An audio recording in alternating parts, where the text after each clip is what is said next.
dreamer like me who thinks that one day you will be a famous social media influencer? Free के products मिलेंगे और पैसों की तो बारिश ही बारिश. Then hold on, my dear friends, क्योंकि ये जानकारी आपके काफ़ी काम आ सकती है. Hello and a very good afternoon to all of you. I, Disha Jain, am here before you to talk about the newly introduced TDS section 194R, deduction of tax on perquisites or benefits received in the course of business and profession, which has been introduced in the recent Finance Bill 2022. So, till now, when benefits were received by the employee from the employer, it was well taxed under the head salary. But here what is introduced is not about the perquisites received under section 17 of salary. Rather, it's about the perquisites and benefits received under section 28, subsection 4. 194R requires deduction of TDS at the rate of 10% by any person providing benefits or perquisites to an individual in the course of business and profession which is exceeding rupees 20,000 in value in a given financial year. So let's start with understanding what was the purpose of introducing this section. As we all know, a lot of companies provide free products to social media influencers. Companies happily claim these expenses as deduction, while on the other hand, the recipient may or may not show it as their income, because this particular incentive is received in kind and not cash. The purpose of section 194R is therefore to block the potential scope for tax evasion. So even this section is not applicable to all in a uniform manner. A proviso to this section states that individuals and HUF with turnover or gross receipts not exceeding rupees 1 crore in case of a business and rupees 50 lakhs in case of a profession in the immediately preceding previous year will not be required to deduct TDS on providing such benefits.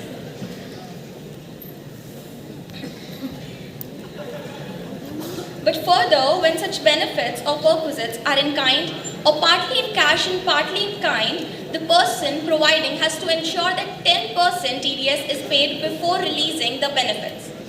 Thus, regardless of the fact that the perquisites are received in cash or kind, TDS has to be deducted.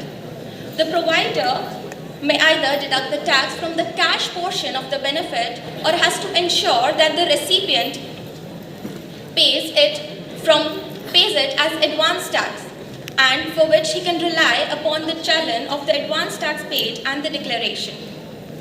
And such deduction of tax is to be made only if the value in a given year exceeds or is likely to exceed rupees 20,000 in value.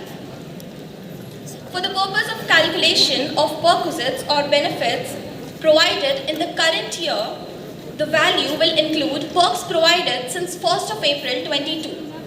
However, TDS will be deducted only for perks provided since 1st of July 22. To make it simpler for you to understand, let's have a look at this example. A social media influencer receives free products from Laurel in the following manner. As you can see, free products valuing 15,000 have been received from 1st of April to 30th June.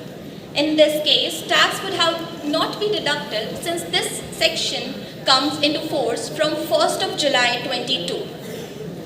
But now it's further likely that further in the financial year, freebies of rupees 19,000 will be provided. Thus the total perquisites amounting to 34,000, which being greater than 20,000 TDS liability will occur, but only for perquisites and benefits received on or after 1st of July. So the Central Board of Direct Taxes has issued 2 circulars with regard to this section. So let us have a look at some of the clarifications provided therein.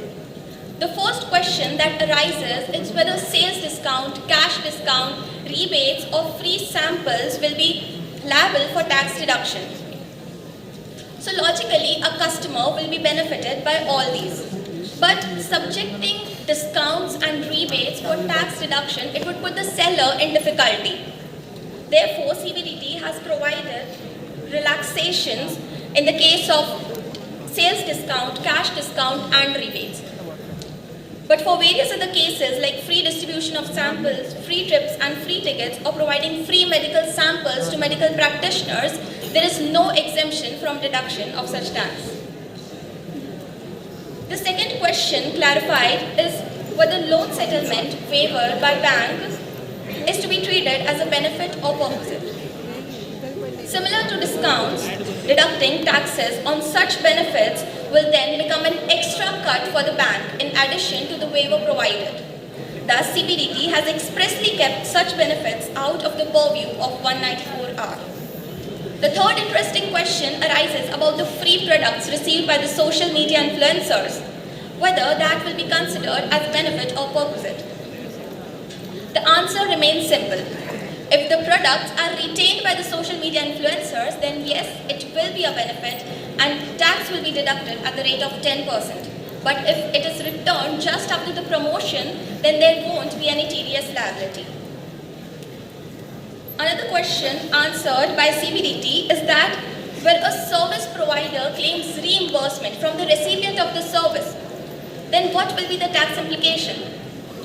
So when expenses are incurred while rendering services, it is to be deducted from the fees that are received.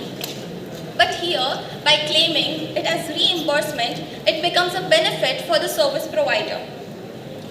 Moreover, since the invoice was billed in the name of the service provider, GST credit will also be available to them. So CBDT has clarified in this regard that if the invoice is billed in the name of the service provider, then it will be considered as a benefit or perquisite and tax will be deducted at the rate of 10%. But if the invoice was originally incurred in the name of the recipient of the service, then it won't be considered as benefit under section 194R. Another clarification is regarding the facilities provided by companies to their product dealers. A lot of companies frequently hold business meets and conferences to educate their business dealers about the release of new product or a new sales strategy, where they are provided with free traveling tickets, stay and other facilities. CBDT therefore clarifies that any expenditure on participants on account of stay which is beyond the days of such seminar will be considered as a benefit and tax has to be deducted. However, one day prior and a day following the day of the conference will not be considered as a benefit. Another question that arises, if a group of participants are provided joint facilities, then it becomes difficult to identify the amount of benefit if reasonable allocation is not possible.